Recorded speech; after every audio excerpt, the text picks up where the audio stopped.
السلام علیکم and welcome to Razi TV, information اور انٹرٹینمنٹ کی منفرد دنیا جہاں ڈھیر ساری کہانیاں، ناولز اور سیاسی اپڈیٹس اور اس کے علاوہ آپ کی پسند کے ٹاپکس پر ویڈیوز پوسٹ کی جاتی ہیں۔ رازی ٹی وی کو سبسکرائب کریں اور بیل آئیکن کو ضرور پریس کریں تاکہ آپ کو اس چینل پر ہر نئی آنے والی ویڈیو کا الرٹ فوری مل سکے۔ شکریہ۔ سندباد جہازی بائے محمد سلیم رحمان۔ قصہ کچھ اس طرح شروع ہوتا ہے۔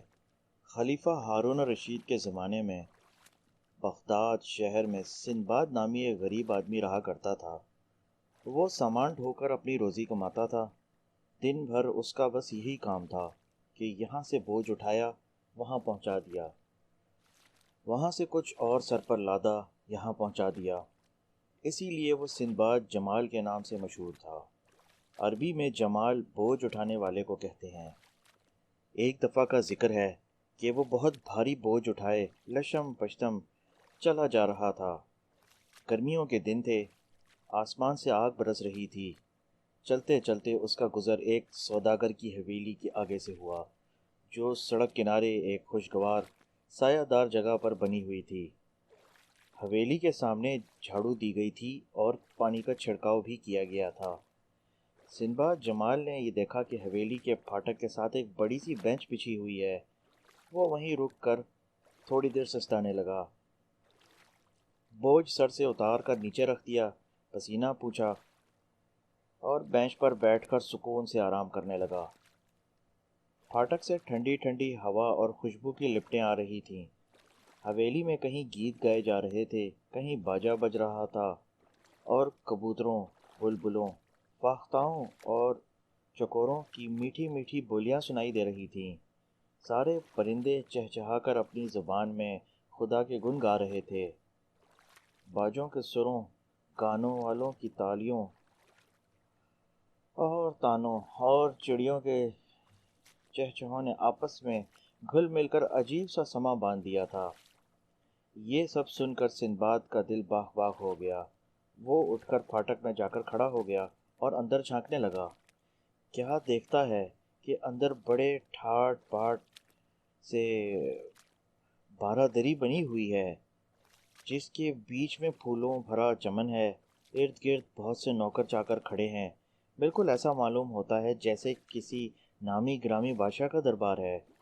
ہر طرف سے عمدہ کھانوں اور شربتوں کی خوشبو آ رہی ہے۔ سندباد جمال کی حیرت کی انتہا نہ رہی اور اس نے دل ہی دل میں کہا، واہ اللہ میاں، تمہارے سب کام نرالے ہیں۔ تم جسے چاہتے ہو امیر بنا دیتے ہو اور جسے چاہتے ہو غریب کر دیتے ہو۔ ایک یہ آدمی ہے جو اس حویلی میں بیٹھا مزے سے پلاؤ زردہ اڑاتا ہے، ایک میں ہوں کہ دن بھر محنت مزدوری کرتا ہوں، تب کہیں کھانے کو روکھی سوکھی نصیب ہوتی ہے۔ یہ کہہ کر اس نے اپنا بوجھ اٹھایا اور وہاں سے چلا ہی تھا کہ ایک خوبصورت ملازم لڑکا جس نے قیمتی لباس پہن رکھا تھا حویلی سے نکل کر اس کی طرف آیا۔ اس نے آتے ہی سندباد جمال کا ہاتھ تھام لیا اور بولا، اندر آ جاؤ، میرے آقا تمہیں یاد فرما رہے ہیں۔ سندباد جمال نے تمیزداری سے کام لیتے ہوئے اسے ٹالنا چاہا، لیکن لڑکے نے ایک نہ سنی۔ آخر سندباد جمال اس کے سامنے اس کی بات ماننے پر مجبور ہو گیا۔ اس نے بوجھ اتار کر دربان کے پاس رکھ دیا اور لڑکے کے پیچھے پیچھے چل پڑا۔ چلتے چلتے وہ ایک بہت شاندار اور وسیع ہال میں پہنچ گئے، جہاں دسترخوان بچھا ہوا تھا اور بڑے بڑے امیر اور سردار بیٹھے دعوت اڑا رہے تھے۔ جگہ جگہ گلدستے سجے تھے اور خوشبوئیں سلگ رہی تھیں۔ ایک طرف مہمانوں کا دل بہلانے کے لیے خوبصورت کنیزیں بیٹھی گانے بجانے میں مشغول تھیں۔ ہال کے بیچ میں حویلی کا مالک بیٹھا تھا، جس کی شکل اور وضاقتہ تو کچھ ویسے ہی باروب تھی اور کچھ داڑھی میں سفیدی کی جھلک آ جانے پر پروقار ہو گئی تھی۔ محفل کی شان و شوکت دیکھ کر جمال کے ہوش اڑ گئے اور اس نے سوچا، خدا کی قسم یہ حویلی نہیں ہے، جنت کا کوئی گوشہ یا کسی بہت بڑے بادشاہ کا محل ہے۔ یہ سوچ کر اس نے نہایت ادب سے اہل محفل کو سلام کیا، ان کے حق میں دعائیں کی اور پھر سر جھکا کر چپ چاپ کھڑا ہو گیا۔ حویلی کے مالک نے بڑی گرم جوشی سے اسے خوش آمدید کہا اور اپنے پاس بٹھا لیا۔ اس کے بعد اس نے نوکروں کو حکم دیا کہ نئے مہمان کے سامنے عمدہ کھانے چنے اور سندباد سے کہا کہ تکلف نہ کرو۔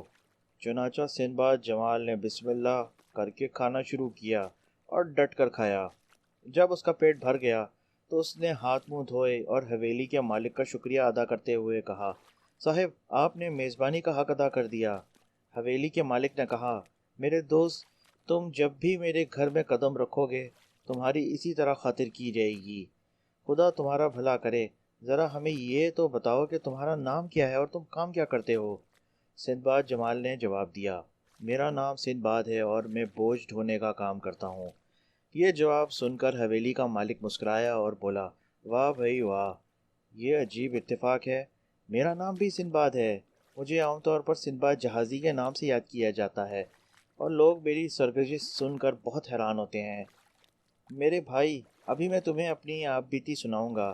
اسے سن کر تمہیں پتہ چلے گا کہ میں نے اپنے آپ کو کیسے کیسے خطروں میں ڈالا ہے۔ یہ حویلی اور یہ آسائش بیٹھے بٹھائے میرے ہاتھ نہیں آئی۔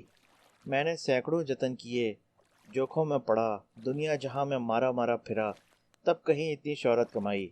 میں نے 7 سفر کیے ہیں اور ہر سفر کی کہانی اتنی عجیب و غریب ہے کہ سننے والے کی عقل دنگ رہ جاتی ہے۔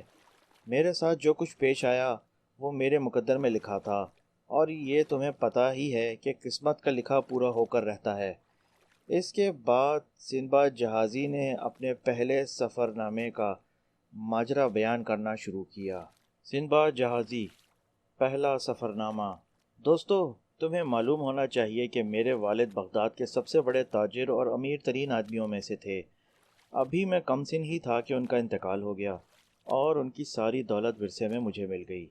میں نے ہوش سنبھالنے کے بعد اپنی جائیداد کو تحویل میں لیتے ہی اللے تللے شروع کر دیے۔ میں زرق برق کپڑے خرید کر پہنتا، کھانے پینے پر بے تحاشا خرچ کرتا، غرض کے اپنے ہم عمر اور بالکل بے پرواہ اور فضول خرچ نوجوانوں کی صحبت میں گلچھرے اڑانے کے سوا مجھے کوئی اور کام نہ تھا۔ میں یہ سمجھتا تھا کہ ساری عمر اسی طرح کھیل کود میں گزر جائے گی، مگر کچھ عرصے بعد جب میری غفلت کم ہوئی تو پتہ چلا کہ سب جمع جتھا ختم ہونے کو ہے، اور اب فضول خرچی سے باز نہ آیا تو کل کو بھیک مانگنا شروع کرنا پڑے گا۔ ڈر کے مارے میرا دل بیٹھ گیا اور مجھے حضرت سلیمان بن داؤد کی وہ کہاوت یاد آ گئی جسے والد صاحب اکثر دہرایا کرتے تھے، موت کا دن بہتر ہے پیدائش کے دن سے، زندہ کتا بہتر ہے مردہ شیر سے، اور قبر بہتر ہے مفلسی سے۔ میں نے اپنی بچی کچی جائیداد اور گھر کا سارا سامان 3000 درہم میں بیچ دیا، دل سے ڈر اور پریشانی کو رخصت کیا اور ٹھان لی کہ سوداگر بن کر ملک ملک گھوموں گا پھروں گا۔ میں لمبے سفر کرنے کی تیاری کر کے کئی طرح کا ساز و سامان اور مال تجارت جمع کرنے میں لگ گیا۔ تجارت کے لیے میں نے بہت سا مال خریدا۔ اپنا سامان لے کر میں ایک بڑی کشتی میں بیٹھ گیا جو اور بھی کئی تاجروں کو لے کر بصرے کی بندرگاہ جا رہی تھی۔ بندرگاہ میں ایک جہاز کھڑا تھا، میں اس پر سوار ہو گیا۔ بصرے سے روانہ ہونے کے بعد ہم بہت عرصے تک دن رات سفر کرتے رہے، کبھی ایک جزیرے سے دوسرے جزیرے پر جاتے، کبھی ایک ساحل سے دوسرے ساحل کا رخ کرتے، اور جہاں جہاں لنگر انداز ہوتا میں اپنا سامان بیچنے لگ جاتا، وہاں کی سوغات خریدتا یا مال آپس میں بدل لیتا۔ اسی طرح چلتے ہمارا گزر ایک ایسے جزیرے پر سے ہوا جو بالکل جنت کا نمونہ تھا۔ اس کے کنارے پہنچ کر ہمارے کپتان نے لنگر ڈال دیا اور مسافروں کے اترنے کا بندوبست کیا۔ مسافر اتر کر مختلف کاموں میں مصروف ہو گئے، کسی نے چولہا بنا کر آگ جلائی، کوئی کپڑے دھونے لگا، بعض بیٹھ کر کھانے پینے اور گپیں لڑانے لگے، اور چند ایک جن میں بھی شامل تھا جزیرے کی سیر کرنے نکل گئے۔ ہم سب اس طرح اپنے اپنے کاموں یا تفریح میں مگن تھے کہ یکایک جہاز پر سے کپتان حلق پھاڑ کر چیخا، فوراً جہاز پر آ جاؤ، جلدی کرو، اگر تم زندہ رہنا چاہتے ہو تو سب کچھ چھوڑ چھاڑ کر بھاگ کر آ جاؤ، خدا تم پر رحم کرے، کیونکہ یہ جزیرہ نہیں ہے بلکہ ایک بہت بڑی مچھلی کا پیٹ ہے۔ یہ مچھلی بابا آدم کے زمانے سے یہاں سمندر میں سو رہی تھی، اسی لیے اس کی پیٹھ پر مٹی جم گئی اور درخت اگ آئے ہیں۔ اب جو تم نے وہاں آگ جلائی تو اسے گرمی محسوس ہوئی اور وہ ہلنے جلنے لگی۔ ارے کم بختو،